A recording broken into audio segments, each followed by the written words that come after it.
नमस्कार।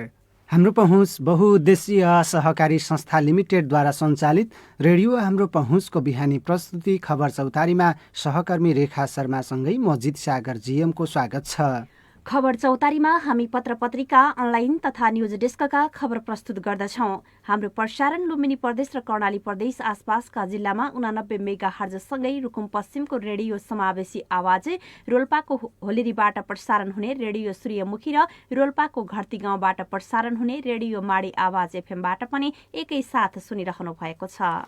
यस्तै mobile app हाम्रो पात्रो, नेपाली पात्रो अनि अनलाइनमा हाम्रो पहुँच.org.np मार्फत संसारभर एकैसाथ सुन्न सकिन्छ भने फेसबुक, युट्युब र टिकटकबाट हेर्न र सुन्न सकिन्छ। आज मिति 2080 साल असोज 13 गते शनिबार, नेपाल सम्बत 1143 सेप्टेम्बर 30 तारिक सन् 2023 असोज कृष्ण पक्षको प्रतिपदा तिथि आजदेखि 16 श्राद्ध सुरु।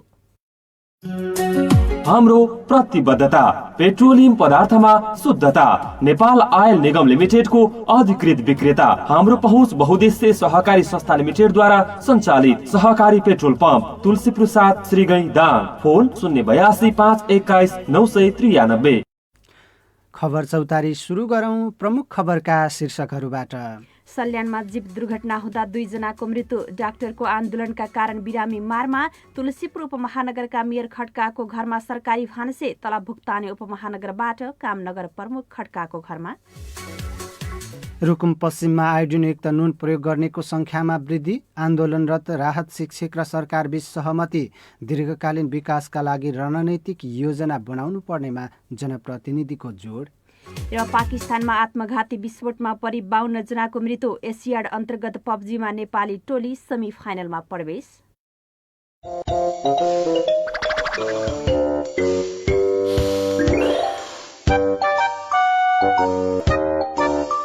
अरे शिव, के हो यस्तो? जहिले खाने बेला बाहिर आएर खाने? के गर्ने? तिम्रो अनुहार पनि राम्रो छैन, यो भातको झन् के कुरा गर्ने? त्यही भएर पल्लो घरको बास्ना सुँगेर खाइरहेछु। होइन है बहिनी, तिम्रो घरको खानामा के राख्छौ? टोलै मगमग बसाउँछ त। अझै मेरो बुढा त झन् बाहिर आएर पो खान्छन्। तिम्रो घरको खानाको बास्नै मिठो रे। ल दिदी पनि कहाँ बास्ना मात्र मिठो हुनु, खाना पनि मिठो बनाउँछ। एकछिन पक्नुहोस् है त। यो हो सारथी मसला, लिनुहोस्। यो मसला प्रयोग गरेर खाना पकाउनुहोस्। हजुरको बुढा भित्रै बसेर खाना खानुहुन्छ। ए बुढी, त्यताको स्वाद यता पनि के रहेछ यसको रहस्य? के हुनु नि बुढा, यो सबै कमाल सारथी मसलाको नि। सारथी मसला 100% शुद्धताको एक मात्र नाम सारथी मसला उद्योग। हजुर, सारथी मसला उद्योगले जिरा धुलो, धनिया पाउडर, धुलो मरिच, तरकारी मसला, मासु मसला, बेसार, खुर्सानीको धुलो र विभिन्न रङका पुडियाहरू उत्पादन गर्नुका साथै सम्पूर्ण पुडियाका प्रकारहरू उत्पादन गर्दछ र राप्ती अञ्चलका सम्पूर्ण होलसेल तथा खुद्रा पसलहरूमा उपलब्ध छ। 100% शुद्धताको एकमात्र नाम सारथी मसला उद्योग, तुलसीपुर दाङ। सम्पर्क सारथी मसला उद्योग, तुलसीपुर 6 बरुवा गाउँ दाङ, गोर्खा बोर्डिङदेखि 200 मिटर दक्षिणतर्फ। सम्पर्क टेलिफोन नम्बर 082 521 368।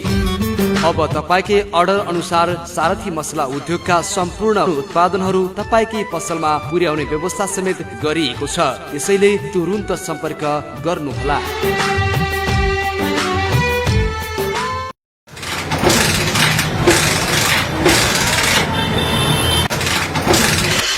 बुढीले आज शपिङ गर्न नगई नहुनेछ भन्दै थिइन्। यो बाइक भने स्टार्टै नहुने भयो।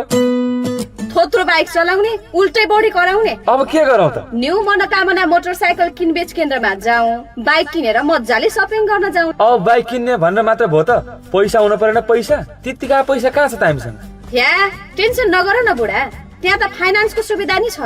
अलिकति पैसा मसित नि छ, बाँकी पैसा किस्ता किस्तामा तिरौला। हामी कहाँ विभिन्न कम्पनीका बाइक किनबेच गर्नुका साथै ग्यारेन्टीका साथ मर्मत गरिन्छ। न्यू मनोकामना मोटरसाइकल किनबेच केन्द्र तथा वर्कशप, तुलसीपुर 6 दाङ, उच्च अदालतको अगाडि। प्रोप्राइटर तिलक भण्डारी, मोबाइल 98 432 86 988 र शिव भण्डारी, मोबाइल 98 062 61 582। अब खबर चौतारी विस्तारमा। आज हामीलाई लुम्बिनी प्रदेश राजधानी दाङबाट प्रकाशित नयाँ युगबोध राष्ट्रिय दैनिक, गोरक्ष राष्ट्रिय दैनिक, राप्ती पोस्ट राष्ट्रिय दैनिक र परदेश टुडे राष्ट्रिय दैनिक पत्रिका प्राप्त भएका छन्। यी सबै पत्र पत्रिकाले फरक फरक खबरलाई प्रमुख खबर बनाएका छन्। हामीले भने हाम्रो पहुँच न्युज डेस्कमा रहेको खबरलाई पहिलो खबर बनाएका छौं। सल्यानमा जीप दुर्घटना हुँदा 2 जनाको मृत्यु भएको छ। दुर्घटनामा परि शारदा नगरपालिका वडा नम्बर 12 तिमिलेका 76 वर्षीय ध्रुवी बोहरा र शारदा 15 बरलाका 45 वर्षीय मुना सेजुवालको मृत्यु भएको हो। दुवैजनालाई जिल्ला अस्पताल सल्यानमा लगिएपछि मृत घोषणा गरिएको हो। यस्तै दुर्घटनामा परि 14 जना घाइते भएका छन्।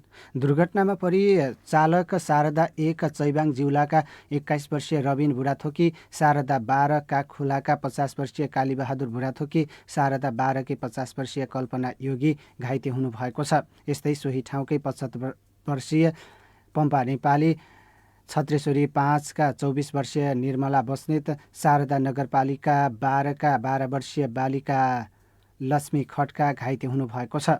यस्तै सोही ठाउँकै 13 वर्षीय निरु कुँवर, शारदा 12 के 47 वर्षीय कमला बुढाथोकी, शारदा 12 बस्ने 13 की खिमा ओली घाइते हुनुभएको छ। यसै गरी सोही ठाउँ बस्ने वर्ष 35 की हिमा ओली, 25 वर्ष की टीका बोहरा, 14 वर्षीय विमला बुढाथोकी, 12 वर्षीय प्रकाश बुढाथोकी घाइते भएको जिल्ला प्रहरी कार्यालय सल्यानका सूचना अधिकारी गोपाल श्रेष्ठले जानकारी दिनुभयो।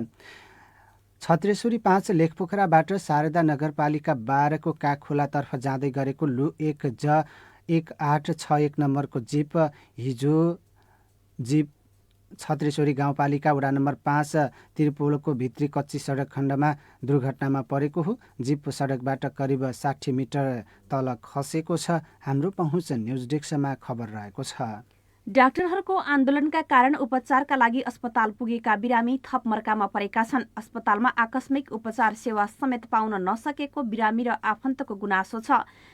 दाङका ठूला अस्पताल, राप्ती प्रादेशिक अस्पताल, राप्ती स्वास्थ्य विज्ञान प्रतिष्ठान लगायत देशभरिकै धेरैजसो सरकारी अस्पतालमा सेवा प्रभावित रहेको छ। डाक्टर र अरू स्वास्थ्य कर्मीले आकस्मिक बाहेकको स्वास्थ्य सेवा बन्द गरेको भने पनि आकस्मिक सेवा समेत प्रभावित भएको छ। स्वास्थ्य कर्मी धरना तथा जुलुसमा सहभागी भएका कारण बिरामीले उपचार पाउन सकेका छैनन्। आन्दोलनकै कारण अस्पतालका अरू सेवा पनि प्रभावित भएका छन्।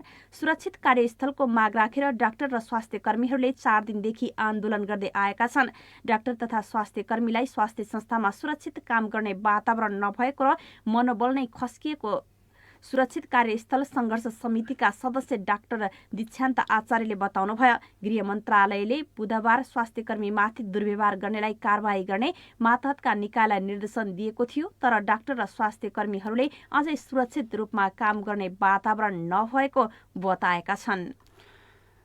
अब तुलसीपुर उपमहानगरपालिकाको प्रसङ्ग। तुलसीपुर उपमहानगरपालिकाका नगर प्रमुख टीकाराम खड्काले नगरको तलब भुक्तानी हुने गरी घरमा भान्सी राख्नु भएको छ। दोस्रो स्थानीय तहको निर्वाचन 2079 मा सुकुम्बासीको नारा र सर्वहारा वर्गको काम गर्ने भन्दै चुनाव जितेका मेयर खड्काले आफ्नो घर तुलसीपुर उपमहानगरपालिका वडा नम्बर 18 को 81 मा उपमहानगरपालिकाकै खर्चमा घरयासी प्रयोजनका लागि कर्मचारी राखेको पाइएको छ। एक सामग्री। तुलसीपुर उपमहानगरपालिकाका नगर प्रमुख टीकाराम खड्कालाई धेरैले सुकुम्बासी मेयरका रूपमा चिन्दछन्। उहाँको परिचय यतिमा मात्रै सीमित छैन। उहाँलाई धेरैले सादगी नेताको रूपमा लिने गरेका छन्। उहाँले चुनाव जित्नुको कारण अरू पनि थिएन। सुकुम्बासी नेता त्यसमा पनि सादगी भएकै कारण उहाँले गत वर्ष भएको चुनावमा 31,408 लोकप्रिय मत ल्याएर नगर प्रमुखमा निर्वाचित हुनुभएको थियो। गत वर्ष निर्वाचनकै समयमा रोटी पकाउँदै गरेको तस्बिर सामाजिक सञ्जाल फेसबुकमै पोस्ट गरिएपछि उहाँको जीवनशैलीबारे धेरैले प्रशंसा गरेका थिए। उहाँको जीवनशैलीबाट प्रभावित भएर धेरैले मेयर खड्कालाई ऊर्जावान व्यक्तिको रूपमा रहेको प्रतिक्रिया दिए। तर निर्वाचनपछि उहाँ निर्वाचन अघि भन्दा उल्टो लयमा देखिनु भएको छ। सत्ता र शक्तिमा पुगेपछि जसरी पनि राज्यको सम्पत्ति दुरुपयोग गर्नुपर्छ भन्ने मानसिकता उहाँमा पनि हावी भएको छ। मेयर खड्काले राज्यकै रकम खर्च गरेर कर्मचारीलाई घरको व्यक्तिगत काममा लगाउनु भएको छ। दोस्रो स्थानीय तहको निर्वाचन 2079 मा सुकुम्बासीको नारा र सर्वहारा वर्गको काम गर्ने भन्दै चुनाव जितेका मेयर खड्काले आफ्नो घर 81 मा उपमहानगरपालिकाकै खर्चमा घरायसी प्रयोजनका लागि कर्मचारी राख्नु भएको हो। मेयरले आफ्नो घरमा भान्साको लागि कर्मचारी राखेको भन्ने गुनासो प्राप्त भएपछि रेडियो हाम्रो पहुँचले गरेको स्ट्रिङ अपरेसनका क्रममा नगरकै तलबमा मेयर खड्काको घरमा व्यक्तिगत काममा कर्मचारीलाई राखिएको खुलेको हो। ती कर्मचारीले उपमहानगरपालिकाबाट मासिक 15,000 तलब बुझ्ने गरेका छन्। यतिसम्म कि उनलाई महिनामा एकपटक उपमहानगरपालिकामा आएर रजिस्टरमा महिनाभरिकै हाजिर गर्न लगाउने सुविधा उपलब्ध गराइएको छ। उपमहानगरपालिकामा सबै कर्मचारीलाई यी हाजिरीको व्यवस्था गरे पनि उनको लागि छुट्टै सुविधाको व्यवस्था गरेको प्रमाण फेला परेको छ। ती कर्मचारी मेयरको नजिकको नातेदार भएकाले निर्वाचन भए लगत्तैबाट उनलाई घरमा भान्सेको रूपमा राखिएको हो। नगर प्रमुखको निजी निवास टाढा भएको अवस्थामा मात्र सरकारी आवासीय सुविधा लिएको खण्डमा यस्तो कर्मचारी राख्न सकिन्छ। तर नियम विपरीत मेयर खड्काले आफ्नो घरायसी भान्सामा उपमहानगरबाट तलब भुक्तान गरेर कर्मचारी राखेको पाइएको हो। राज्यको ढुकुटीबाट तलब भुक्तानी भएपछि कुनै पनि कर्मचारीले कार्यालय समयमा मेयरको व्यक्तिगत काम गर्न पाइँदैन। 2079 वैशाख 30 गते भएको स्थानीय तहको दोस्रो निर्वाचनमा निर्वाचित नगर प्रमुख खड्काले आफू निर्वाचित भए लगत्तै आफ्ना नातेदारलाई भान्सेको रूपमा राखेको पाइएको हो। उपमहानगरका प्रमुख प्रशासकीय अधिकृत रामबहादुर केसीले वास्तविकता लुकाउन आफूलाई यो विषय जानकारीमा नआएको उल्लेख गर्नुभएको छ। उहाँले आफू उपमहानगरमा केही समय अघि मात्र आएका कारण आफू यसबारेमा बेखबर भएको दावी गर्नुभयो। एकपल्ट बुझ्छु यहाँले चाहिँ आज चाहिँ मलाई चाहिँ दिनु भएको छ डाटा के रहेछ कसो रहेछ मैले प्रशासन मार्फत बुझ्छु र अनि यसलाई चाहिँ मैले अब टाइमले करेक्सन चाहिँ गर्छु। यहाँ यो कस्तो पनि मैले यहाँ अब आइसके धेरै कुरामा नियन्त्रण भएको छ भने एउटा कामदारको कुरामा 15-16 कुरामा अब मेयर साहबले पनि अब सायद त्यस्तो केही उहाँले अब अन्जान बस त्यस्तो भएको रहेछ भने उहाँलाई म चाहिँ अब चाहिँ सल्लाह गर्छु र त्यो चाहिँ त्यसलाई चाहिँ म अब 5-7 दिनभित्र के रहेछ बुझ्छु र। उहाँले उपमहानगरपालिकाबाट तलब भुक्तानी भएपछि कार्यालय समयमा उपमहानगरकै काम गर्नुपर्ने पनि बताउनु भएको छ। यसबारेमा जानकारी गराउँदा पनि सानो समस्या भन्दै पन्छिन खोज्नुभयो। त्यस्तो छैन, अब त्यस्तो रहेछ भने म त्यो चाहिँ नियन्त्रण गर्छु। मलाई लाग्छ जहाँसम्म छैन अब भएको रहेछ भने चाहिँ मलाई फिडब्याक दिनु भएको छ। मैले चाहिँ त्यस्तो उहाँको बिहान बेलुका उहाँ काम गर्नु भएको छैन। दिनमा चाहिँ अब 25 यहाँ चाहिँ काम लाएर बिहान बेलुका उहाँलाई त स्वेच्छाको काम गर्न चाहिँ मैले अब त्यसलाई कर्ता गर्ने कुरो भएन। तर चाहिँ त्यस्तो छ भने चाहिँ मैले 25 चाहिँ पालिकाको काम लिएर बिहान बेलुका चाहिँ गर्नुहोस् भन्ने किसिम चाहिँ म चाहिँ उहाँलाई त्यो कुराकानी गर्छु। जबकि प्रमुख प्रशासकीय अधिकृतको अनुमति बिना कुनै पनि कर्मचारीलाई तलब भुक्तानी गर्न नमिल्ने प्रावधान छ। त्यसैमा नगर प्रमुख र प्रमुख प्रशासकीय अधिकृतको मिलेमतमा निजी काम गराएर तलब भुक्तानी भइरहेको छ। एकातर्फ उपमहानगरमा विद्युतीय हाजिरी मार्फत मासिक तलब भुक्तानी हुन्छ, तर उपमहानगरले भने यसरी भर्ना गरिएका कर्मचारीलाई रजिस्टरमा हाजिरी गराएर तलब भुक्तानी गर्दै आएको छ। त्यस्तो घरमा राख्न पाउने चाहिँ छैन। त्यस्तो केही भएको चाहिँ म एकचोटि बुझाउँला। त्यस्तो चाहिँ जहाँसम्म लाग्छ कस्तो पनि कहिले काहीँ अब तपाईँले के हुन्छ भने कतिपय धेरै त्यो कार्यालयमा कतिपय अधिकृत सहहरूले पनि अब यहाँ त त्यस्तो छैन। मैले अरू कार्यालयको कुरा गर्दाखेरि अब तपाईँले 25 काम चाहिँ गर्ने कहिले काहीँ बिहान साँझ अब कतिपय तल्लो लेभलका कर्मचारीले यो खानाको लोभले पनि अब अधिकृत कर्मचारीकोमा भात पकाउने काम चाहिँ गरेको मैले अरू कार्यालय मैले पाइराखेको छु। उपमहानगरपालिकाका सूचना अधिकारी बाबुराम नेउपानेले नगर प्रमुखको सचिवालयमा खटाइएको कर्मचारी नै निजी निवासमा काम गरिरहेको सत्य नै रहेको जानकारी दिनुभयो। यसबारेमा हामीले सूचना माग गर्दा पूरा विवरण दिन नमानेका सूचना अधिकारी नेउपानेले अरू अधिकार आफूमा नभएको प्रतिक्रिया दिनुभएको छ। मैले त्यति थाहा पाएको मैले उपलब्ध गराइदिएँ। अब तिनी नियम अनुसार हो होइन, तिनी अब नियुक्ति दिएको गरेको हाम्रो त्यसको लागि त कार्यालय प्रमुखै जिम्मेवार हुनुपर्छ। मैले ठ्याक्कै जवाब दिन चाहिँ नसक्ने छ सर। हाकिम साहबलाई सोध्नु होला त्यसभन्दा थप चाहियो भने। नियुक्ति दिने सबै अधिकार हाकिम साहबको हो। शाखाबाट आएको मैले उपलब्ध गराउने हो होइन। अब मसँग अरू भएको कुरा मैले त्यति जानकारी भएको मैले त्यति उपलब्ध गराएँ। अब त्यहाँभन्दा उपलब्धको लागि हाकिम साहबलाई सोध्नु पर्ला। बाँकेको डुडुवा गाउँपालिकामा रहेको जयन्तु बाल सुधार गृहमा विवाद गरेर अशान्ति मचाउने 68 जना बालकलाई सुधार गृह बाहिर प्रहरीको संरक्षणमा राखिएको छ। यही असोज 4 गते राति सो बाल सुधार गृहमा रहेका बालकहरू बीच भएको विवादले उग्र रूप लिएपछि भएको कुटपिटमा परेर रूपन्देही कञ्चन गाउँपालिका 4 का सुलभ केसीको मृत्यु भएको थियो भने 11 जना घाइते भएका थिए। अनलाइन संस्करणमा खबर प्रकाशित छ। रुकुम पश्चिममा पछिल्लो समय आयोडिनयुक्त नुन प्रयोग गर्नेको संख्या बढ्दै गएको छ। जिल्लाका 6वटै स्थानीय तहमा आयोडिन नुनका प्रयोगकर्ताको संख्या बढ्दै गएको Nepal salt trading corporation limited depot कार्यालय रुकुम पश्चिमले जनाएको छ। कार्यालयका अनुसार रुकुम जिल्लामा गत आर्थिक वर्ष 2079-80मा 6000 क्विन्टल नुन बिक्री भएको थियो। हाल जिल्लाको मुसिकोट नगरपालिकाको सेरी गाउँ र चौरजारी नगरपालिकाको चौरजारी वितरण केन्द्रबाट नुनको बिक्री हुँदै आएको डिपो कार्यालयका प्रमुख पूर्णराज गौतमले जानकारी दिनुभएको छ। रेडियो समावेशी आवाजले खबर पठाएको छ। रुकुम उद्योग वाणिज्य संघ रुकुम पश्चिम उद्योग वाणिज्य संघ व्यावसायिक फर्महरूको कामकाज अब सम्बन्धित स्थानीय तहबाटै हुने भएको छ। चालु आर्थिक वर्षदेखि 3 लाखदेखि 10 लाखसम्म लगानी पुँजी भएका वाणिज्यतर्फका व्यावसायिक र उद्योगतर्फका व्यावसायिक फर्महरूको स्थानीय तहबाटै कामकाज हुने भएको हो। उद्योग तथा उपभोक्ता हित संरक्षण कार्यालयमा दर्ता भएको उद्योग तथा वाणिज्य व्यावसायिक फर्महरूले अब सम्बन्धित स्थानीय तहबाटै सेवा पाउने भएका हुन्। यसै आर्थिक वर्षदेखि उद्योग तथा उपभोक्ता हित संरक्षण कार्यालय रुकुम पश्चिमले उद्योग तथा वाणिज्य व्यावसायिक फर्महरूको फाइल सम्बन्धित स्थानीय तहबाटै हस्तान्तरण गरेको जनाएको छ।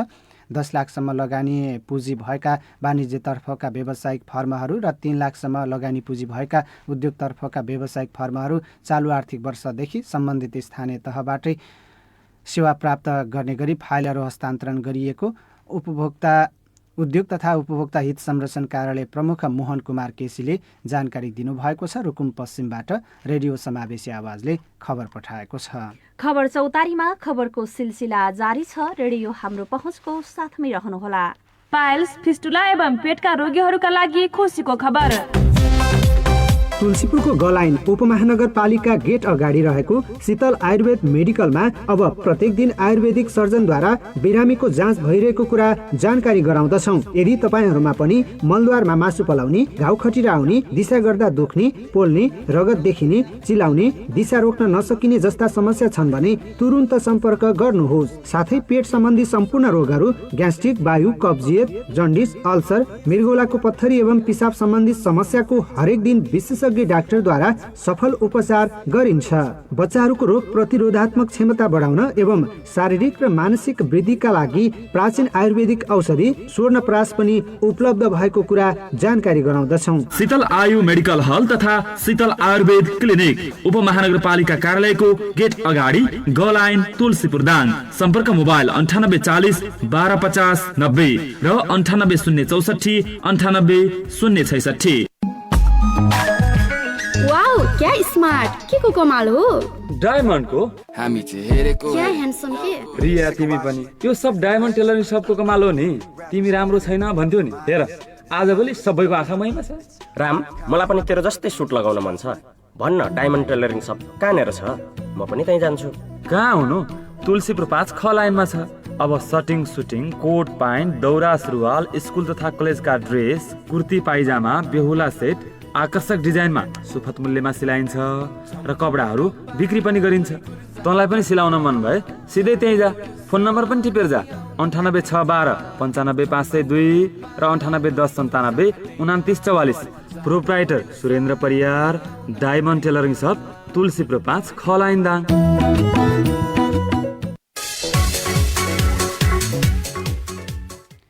विश्रामपछि खबर चौतारीमा अब बाँकी खबर। आन्दोलनरत राहत शिक्षक र सरकार बीच सहमति भएको छ। हिजो सरकारका तर्फबाट शिक्षा विज्ञान तथा प्रविधि मन्त्री अशोक कुमार राई, राज्य मन्त्री प्रमिला कुमारी र राहत शिक्षक केन्द्रीय समितिका पदाधिकारी बीच सहमति भएको हो। सहमतिसँगै आन्दोलनका सबै कार्यक्रमहरू स्थगित भएका छन्। संघीय संसद सचिवालयमा दर्ता भएको विद्यालय शिक्षा विधेयकको विरोधमा नेपाल शिक्षक महासंघले देशभरका विद्यालयहरू बन्द गरेर आन्दोलनमा उत्रिएको थियो। आन्दोलन जारी रहँदा महासंघले सरकारसँग गत असोज 5 गते सहमति गरेको थियो। अनलाइन संस्करणमा खबर प्रकाशित छ। जाजरकोटमा व्यावसायिक सिप तालिम लिएका युवा उद्यमीलाई आफ्नो व्यवसाय सुरु गर्न सामग्री प्रदान गरिएको छ। पहाडी क्षेत्र विकास अभियान जाजरकोट र सेभ द चिल्ड्रेनको साझेदारीमा सञ्चालन गरिएको अवसर दोस्रो परियोजना मार्फत हिजो युवाहरूलाई सामग्री हस्तान्तरण गरिएको हो। पहाडी क्षेत्र विकास अभियान जाजरकोटले भेरी नगरपालिका, कुसे गाउँपालिका र शिवालय गाउँपालिकाका 45 जना युवाहरूलाई विभिन्न 7 विधामा असारदेखि भदौसम्म 65 दिने सिप विकास तालिम सञ्चालन गरेको थियो। तालिम पश्चात मोटरसाइकल मर्मत, काष्ठकला, मार्बल, हाउस वायरिङ, मोबाइल मर्मत, ब्युटी पार्लर र बुटिक डिजाइनमा सहभागी भएका युवालाई व्यावसायिक सुरुवातका लागि सामग्री हस्तान्तरण गरिएको संस्थाका अध्यक्ष प्रदीप जङ शाहले बताउनु भएको छ। रेडियो समावेशी आवाजले खबर पठाएको छ। दाङ जिल्लाको दीर्घकालीन विकासका लागि रणनीतिक योजना बनाउन आवश्यक भएको जनप्रतिनिधिहरूले बताएका छन्। दाङ जिल्लाको समग्र विकासका लागि स्थानीय तहको भूमिका र दीर्घकालीन रणनीतिक योजना सम्बन्धी समन्वयात्मक बैठकमा जनप्रतिनिधिले स्थानीय तहभन्दा माथि जनप्रतिनिधिले जिल्लाको समग्र विकासका लागि साझा एजेन्डामा एकबद्धता भएर लाग्नुपर्ने बताएका हुन्। लुम्बिनी प्रदेशको प्रादेशिक राजधानी दाङ जिल्ला भएको भन्दै सहभागीले जिल्लामा नियमित हवाई सेवा, घोराई तुलसीपुर 4 लेन सड़क निर्माण, राप्ती स्वास्थ्य विज्ञान प्रतिष्ठान, राप्ती प्रादेशिक अस्पतालको प्रभावकारी सञ्चालन, खेलकुद मैदान र पर्यटनको क्षेत्रको विकासका लागि सामूहिक पहल आवश्यक रहेको भन्दै 10 वटै स्थानीय तह एक भएर अगाडि बढ्नुपर्ने बताएका थिए। दाङको दीर्घकालीन विकासका रणनीतिक योजना शीर्षकको खबर गोरक्ष राष्ट्रिय दैनिकमा लीलाधर ओलीले लेख्नु भएको छ। सल्यानको दारमा गाउँपालिकाले सडकै मिचेर निर्माण गरिएका संरचना हटाउन 35 दिनको अल्टिमेटम दिएको छ। एक सूचना जारी गर्दै गाउँपालिकाले सार्वजनिक स्थान तथा सडक निर्माण क्षेत्रका जग्गा जमिन अतिक्रमण गरी निर्माण गरिएका भवन तथा अन्य संरचना हटाउन अल्टिमेटम दिएको हो। मौलाहाले फारुला नुवाकोट सडक स्तरोन्नति गर्ने कार्यक्रम रहेकाले उक्त सडक मिचेर निर्माण गरिएका संरचना हटाउन गाउँपालिकाले भनेको छ। रेडियो समावेशी आवाजले खबर पठाएको छ।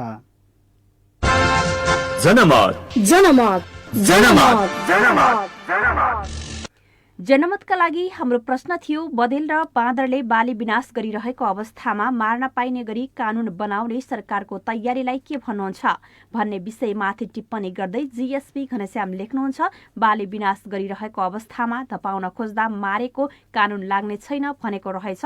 यो कुरा गलत हो है, किनकि जस्तो सुकै संकट आए पनि कसैलाई मार्नु हुँदैन। मेसराज डाँगी लेख्नुहुन्छ, राम्रै हो, जनताको समस्यालाई मध्यनजर गरेर यस्ता कानून बन्नुपर्छ। अब आजका लागि प्रश्न, नगर प्रमुखले नगरकै खर्चमा घरमा व्यक्तिगत रूपमा भान्से राख्नुलाई के भन्नुहुन्छ? सामाजिक सञ्जाल फेसबुक मार्फत प्रश्नमाथि तपाईँले गरेको टिप्पणी रेडियो हाम्रो पहुँचको हाल खबर र खबर चौतारीको जनमत स्तम्भमा समेट्दै आएका छौं। कृपया तपाईँ पनि आफ्नो प्रतिक्रिया दिनुहोला। दाङ जिल्ला उद्योग वाणिज्य संघको नयाँ नेतृत्व चयनका लागि आज निर्वाचन हुँदैछ। निर्वाचनको लागि आवश्यक सम्पूर्ण तयारी पूरा भएको निर्वाचन समितिले जनाएको छ। नयाँ नेतृत्वका लागि सहमति हुन नसकेपछि निर्वाचन हुन लागेको हो। नेतृत्व चयन गर्नका लागि 2 प्यानल बीच प्रतिस्पर्धा हुँदैछ। निर्वाचन अहिले बिहान 8 बजेबाट बहुउद्देश्यीय सभा हलमा हुने निर्वाचन समितिका संयोजक निर्मल गौतमले जानकारी दिनुभएको छ। आजका सबैजसो पत्रपत्रिकामा खबर प्रकाशित छ। खबर चौतारीमा अब विदेश खबर। पाकिस्तानमा भएको एक आत्मघाती विस्फोटमा परि एक उच्च प्रहरी अधिकारी सहित कम्तीमा 52 जनाको मृत्यु भएको छ। द डन समाचार पत्रिका अनुसार बलोचिस्तानको मास्तुङ जिल्लामा एउटा मस्जिद नजिकै सुरु हुन लागेको र्यालीमा आत्मघाती विस्फोट भएको हो। अनलाइन संस्करणमा खबर प्रकाशित छ। अब खेल खबर। चीनको हान्जाउमा भइरहेको 19औं एसियाड अन्तर्गत स्पोर्ट्सको पिस एलिस एसियन गेम्स भर्सन पब्जीमा मोबाइलमा नेपाली टोली सेमिफाइनलमा प्रवेश गरेको छ। हिजो चाइना हान्जाउ स्पोर्ट्स सेन्टरमा एलिमिनेसन राउन्ड क्वार्टर फाइनल खेलमा आफ्नो समूहमा दोस्रो हुँदै नेपाल सेमिफाइनलमा पुगेको हो। अन्य सामान्य गेमभन्दा फरक शैलीको यो खेलमा सेमिफाइनलमा 2 वटा समूहमा 4 वटा टिमले प्रतिस्पर्धा गर्ने भएका छन्। अनलाइन संस्करणमा खबर प्रकाशित छ। र खबर चौतारीको अन्त्यमा मौसम सम्बन्धी जानकारी। आज दाङसहित देशभर आंशिकदेखि सामान्य बदली रहनेछ। दाङमा आज बिहान 6 बजेर 7 मिनटमा सूर्योदय भएको छ भने सूर्यास्त बेलुका 6 बजेर 6 मिनटमा हुनेछ। दाङमा आजको दिन 11 घण्टा 59 मिनट सूर्य रहने मौसम कार्यालयले जनाएको छ। यिनै खबरसँगै हामी खबर चौतारीको अन्तमा छौं। जाँदा जाँदै प्रमुख खबरका शीर्षकहरू फेरि एकपटक। सल्यानमा जीव दुर्घटना हुँदा 2 जनाको मृत्यु। डाक्टरको आन्दोलनका कारण बिरामी मारमा। तुलसीपुर उपमहानगरका मेयर खड्काको घरमा सरकारी भान्से। तलब भुक्तानी उपमहानगरबाट काम नगर प्रमुख खड्काको घरमा। रुकुम पश्चिममा आयोडिनयुक्त नुन प्रयोग गर्नेको सङ्ख्यामा वृद्धि, आन्दोलनरत राहत शिक्षक र सरकारबीच सहमति, दीर्घकालीन विकासका लागि रणनैतिक योजना बनाउनु पर्नेमा जनप्रतिनिधिको जोड। र पाकिस्तानमा आत्मघाती विस्फोटमा परि 52 जनाको मृत्यु, एसियाड अन्तर्गत पब्जीमा नेपाली टोली सेमिफाइनलमा प्रवेश। हवस् त रेडियो हाम्रो पहुँचको बिहानी प्रस्तुति खबर चौतारी सकियो। 9 बजे हाल खबर लिएर आउने नै छौँ। अहिलेलाई सुनेर साथ दिने तपाईँ अनि रेडियो हाम्रो पहुँचका प्राविधिक मित्र घनश्याम ओली, रेडियो समावेशी आवाजका प्राविधिक मित्र गोपाल ओली, रेडियो सूर्यमुखी एफएमका प्राविधिक मित्र विमला भण्डारी र रेडियो माडी आवाज एफएमका प्राविधिक मित्र विपना विकलाई धन्यवाद दिँदै म रेखा शर्मा अनि म जित सागर जीएम बिदा हुन्छौँ। लुम्बिनी प्रदेशकै पहिलो अडियो भिडियो एफएम रेडियो हाम्रो पहुँचको साथमै रहनुहोला। नमस्कार।